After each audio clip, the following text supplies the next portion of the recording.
নমস্কার বন্ধুরা, মাই রোজ গার্ডেনে আপনাদেরকে অনেক অনেক স্বাগতম। জুলাই মাসে কিভাবে আমরা আমাদের গোলাপ গাছের পরিচর্যা করব আজকের ভিডিওতে সব কিছু বলা হবে। প্রত্যেক মাস ভিত্তিক যেরকমভাবে আমি গোলাপ গাছের পরিচর্যার রুটিন দিই, একদম দিন ধরে ধরে, মানে একদম রবিবার থেকে শুরু করে শনিবার অবধি কিভাবে গাছগুলির পরিচর্যা করবেন, তো সেই পরিচর্যার ভিডিও আজকে নিয়ে এসেছি। প্রত্যেকেই প্রত্যেকটি দিন উল্লেখ করে খাতায় নোট করে নিন প্রত্যেকটা ব্যাপার, এবং সেখানে সব কিছু লিখে রাখুন বা এই ভিডিওটিকে আপনারা সেভ করে নিন, যাতে প্রত্যেক দিন আপনারা সকালে উঠেই কি কি কাজ থাকে জুলাই মাসে গোলাপ গাছের, সেই কাজগুলি আপনারা দেখে নিতে পারেন এবং সেইভাবে গাছগুলির পরিচর্যা করতে পারেন। আমরা যারা শীতকালে গোলাপ গাছ খুব সহজেই করতে পারি, আর আমরা দেখেছি এই জুলাই মাসেই কিন্তু আমাদের গাছ ফাঙ্গাসের কারণে, রুট নষ্ট হয়ে যাওয়ার কারণে সেগুলো কিন্তু আস্তে আস্তে নষ্ট হয়ে যায়। তাই কিভাবে আমরা সুন্দরভাবে গোলাপ গাছ করব আজকের ভিডিওতে আমি সেই ব্যাপারটাই আপনাদের কাছে তুলে ধরব। দেখুন, একটি গোলাপ গাছের পরিচর্যা করতে গেলে একটি নির্দিষ্ট রুটিন যদি আমরা ফলো করতে পারি, তাহলে কিন্তু টবে আমরা খুব সুন্দর গাছ করতে পারবো। এই যে একটি ছোট্ট টবের মধ্যে একটি গাছ আছে এবং কি সুন্দরভাবে গাছটির গ্রোথ হচ্ছে, আপনারা প্রত্যেক মাসেই এই গাছটির ভিডিও দেখেন। তাই আপনারা জানেন যে একটি গাছকে যদি আমরা সঠিক নিয়মে যদি পরিচর্যা করতে পারি, কতটা ভালো আমাদের গাছ হতে পারে। আমি ঠিক যেরকম গাছ আছে সেই গাছটাকেই কিন্তু আপনাদের কাছে তুলে ধরার চেষ্টা করি। কোনো রকমের গাছটি থেকে যে হলুদ যে পাতাগুলো থাকে, সে পাতাগুলো যে আমি আগেই ছিঁড়ে ফেলে দিই, এরকম নয়। মানে একদম রিয়েল আপনাদের কাছে প্রত্যেকটা ব্যাপার তুলে ধরার চেষ্টা করি। দেখুন বন্ধুরা, এই গাছটি যদি টোটাল কথা বলেন, তাহলে দেখবেন যে গাছটির খুব কম অংশই প্রবলেম আছে।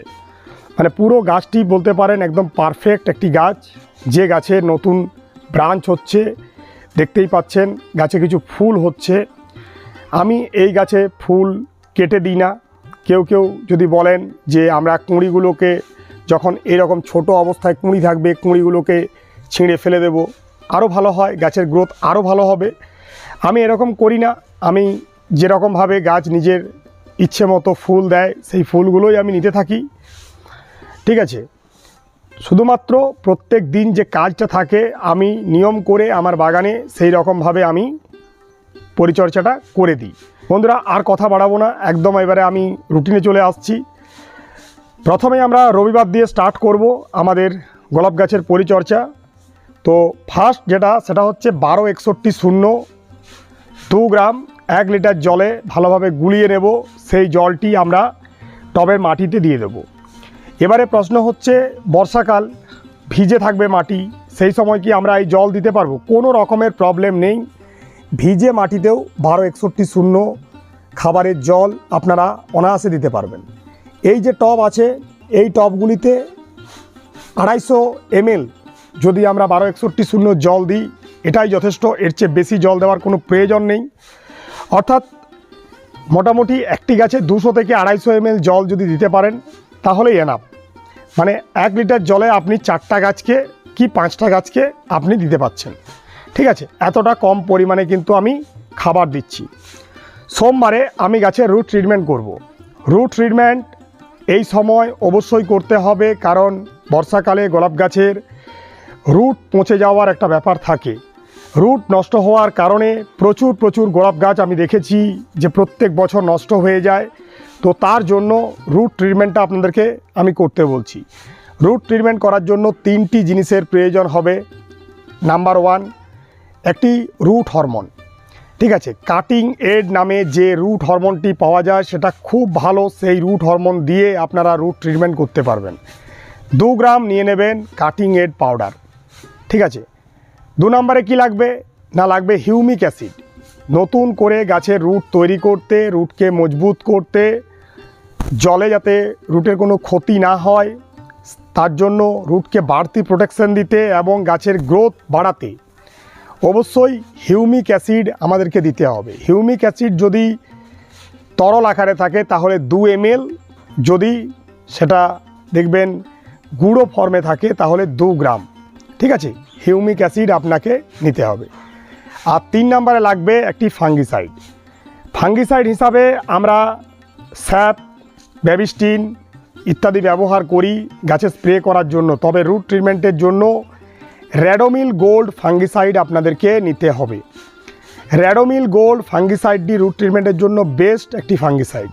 র্যাডোমিল গোল্ড ফাঙ্গিসাইডটি নেবেন 2 গ্রাম। 1 লিটার জলে এই 3টি জিনিসকে ভালোভাবে গুলিয়ে নেবেন এবং যে জলটা তৈরি হবে সেটা আপনারা ঠিক যেরকমভাবে 1261 দিয়েছেন 200 থেকে 250 ml, ঠিক সেই রকমভাবে 200 থেকে 250 ml এই রুট ট্রিটমেন্টের জল আপনারা আপনাদের গাছে দেবেন। তাহলে দেখবেন যে আপনাদের গাছের রুটের যে প্রবলেমটা হচ্ছে বা ফাঙ্গাসের যে ব্যাপারগুলো হয়, অর্থাৎ পাতা শুকিয়ে যায় বা ডালপালা শুকিয়ে যায় বা পাতার মধ্যে ব্ল্যাক স্পট চলে আসে, এই সমস্ত রোগগুলো কিন্তু হবে না, আপনার গাছ কিন্তু ভালো থাকবে। এবারে মঙ্গলবারে আপনারা পিজিআর, প্ল্যান্ট গ্রোথ রেগুলেটর, এটা স্প্রে করবেন। মিরাকুলান করতে পারেন, সাগরিকা করতে পারেন, যদি আদার্স কিছু থাকে সেটাও করতে পারেন, কোনো রকমের কিছু অসুবিধা নেই। 2 ml 1 লিটার জলে সকালের দিকে এটা করবেন। রুট ট্রিটমেন্টও কিন্তু সকালের দিকে করবেন, খাবারটাও কিন্তু সকালের দিকে করবেন, ঠিক আছে। তাহলে মঙ্গলবার গেল। এবারে হচ্ছে বুধবারে আমরা করব গাছে ছত্রাকনাশক স্প্রে। তো ছত্রাকনাশক হিসাবে একটা কোনো ছত্রাকনাশক রাখলে হবে না, র্যাডোমিল গোল্ড রেখেছেন রুট ট্রিটমেন্টের জন্য। এবারে গাছে স্প্রে করার জন্য আমি বলবো 2টি ফাঙ্গিসাইড, একটি হচ্ছে ব্যাবিস্টিন আর একটি হচ্ছে স্যাপ, ঠিক আছে। ব্যাবিস্টিন এবং স্যাপ রাখুন। একবার আপনি ব্যাবিস্টিন দিন, পরের বারে আবার স্যাপ দিন। ব্যাবিস্টিন যদি 2 গ্রাম দিচ্ছেন তাহলে স্যাপটাকে 1.5 গ্রাম করুন, তারপরে আবার ব্যাবিস্টিনটা যখন দেবেন তখন 1 গ্রাম দেবেন, ঠিক আছে। তারপরে বারে যখন স্যাপ দেবেন স্যাপটাকে 2 গ্রাম দেবেন। এই রকমভাবে আপ ডাউন সিস্টেমে যদি আপনারা দিতে পারেন তাহলে দেখবেন আপনাদের গাছ কিন্তু ভালো থাকবে। ঠিক আমি যেরকম একটা ছোট গাছকে দেখাচ্ছি ঠিক সেই রকমই গাছ রাখতে গেলে এই রকমভাবে কিন্তু আপনাকে ফাঙ্গিসাইড দিতে হবে। বর্ষাকালে ঠিকঠাকভাবে ফাঙ্গিসাইড দিতে পারলে গাছে কিন্তু কোনো দিন কোনো প্রবলেম হবে না। বর্ষাকালে সব সময় আমাদের গাছ যে নষ্ট হয়ে যায় ফাঙ্গিসাইড ঠিকঠাকভাবে না দেওয়ার কারণেই কিন্তু নষ্ট হয়। আর যদি এই রকম যে নিয়মটা দেখালাম সেই নিয়মে যদি আপনারা ফাঙ্গিসাইড দেন কোনো দিন কিন্তু আপনার গাছের কোনো প্রবলেম হবে না। এবারে আসছি আমরা বৃহস্পতিবারে গাছে আপনারা দেবেন একটি কীটনাশক হিসাবে আপনারা যেটা করবেন সেটা আমি বলে দিচ্ছি। কীটনাশক হিসাবে আপনারা দেবেন সুপার সোনাটা এবং আপনারা দেবেন একটি খুব ভালো কীটনাশক কনফিডার, ঠিক আছে। সুপার সোনাটা নেবেন 2 ml এবং কনফিডার নেবেন 1 ml। 1 লিটার জল করবেন, ভালোভাবে দুটিকে মিশিয়ে ঝাঁকিয়ে পরে গাছে স্প্রে করবেন।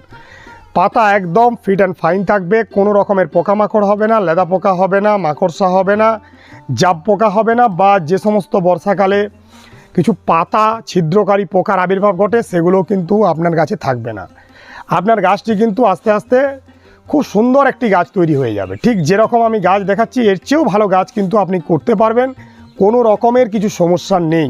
শুধুমাত্র গোলাপ গাছ করতে গেলে একটু আমাদেরকে ধৈর্য রাখতে হবে, আর অন্য কিচ্ছু নয়। জাস্ট একটি গাছ কিন্তু এতটাই সুন্দর করে করা যায় আমরা আমাদের টবের মাটিতে সেটা করতে পারি। এবারে হচ্ছে শুক্রবারে গাছে আপনি আরেকবার একটি খাবার স্প্রে করবেন, ঠিক আছে। খাবারটি হচ্ছে 20-20-20। এটি একটি এনপিকে সার। এই এনপিকে সারটি 2 গ্রাম নেবেন আর তার সাথে নেবেন ম্যাগনেসিয়াম সালফেট, ঠিক আছে। ম্যাগনেসিয়াম সালফেট মিশিয়ে দেবেন। 20-20-20 খাবার দিচ্ছেন, তার সাথে ম্যাগনেসিয়াম সালফেট দিচ্ছেন। এই দুটিকে একসাথে নিয়ে সকালের টাইমে স্প্রে করে দিন। কীটনাশকটা অবশ্যই সন্ধ্যার দিকে স্প্রে করবেন, আমি সেখানে বলতে ভুলে গেছি। খাবার আপনি সব সময় সকালের দিকে স্প্রে করবেন। এই খাবারটা কিন্তু জল করে টবের মাটিতে দেওয়ার জন্য নয়, এটা জাস্ট স্প্রে করার জন্য স্প্রে করে দেবেন। এটা করছেন আপনি শুক্রবার দিনে। এবারে শনিবার দিনে আমি সেরকম কিছু কাজ বলবো না, সেটা আমি একটা ভিডিও করে জানাবো যে শনিবার দিনে আপনাদের রুটিনে কি রাখতে হবে, ঠিক আছে। পরের সপ্তাহের আগেই আমি মোটামুটি সব ভিডিও দিয়ে দেবো শনিবারের আগেই, তো সেখান থেকে আমি সব কিছু বলে দেবো যে কি কি শনিবারে করতে হবে। মোটামুটি জুন মাসে যেরকমভাবে আমরা গোলাপ গাছের পরিচর্যা করেছি সেইভাবেই জুলাই মাসে আমাদেরকে গোলাপ গাছের পরিচর্যা করতে হবে। আশা করি আমাদের গাছের কন্ডিশন খুব ভালো থাকবে। যা কিছু প্রশ্ন থাকবে কমেন্ট সেকশনে কমেন্ট করবেন। আমাদের ভিডিওগুলি ভালো লাগলে প্লিজ লাইক দেবেন। ধন্যবাদ বন্ধুরা, প্রত্যেক ভালো থাকবেন। আজ এটুকুই।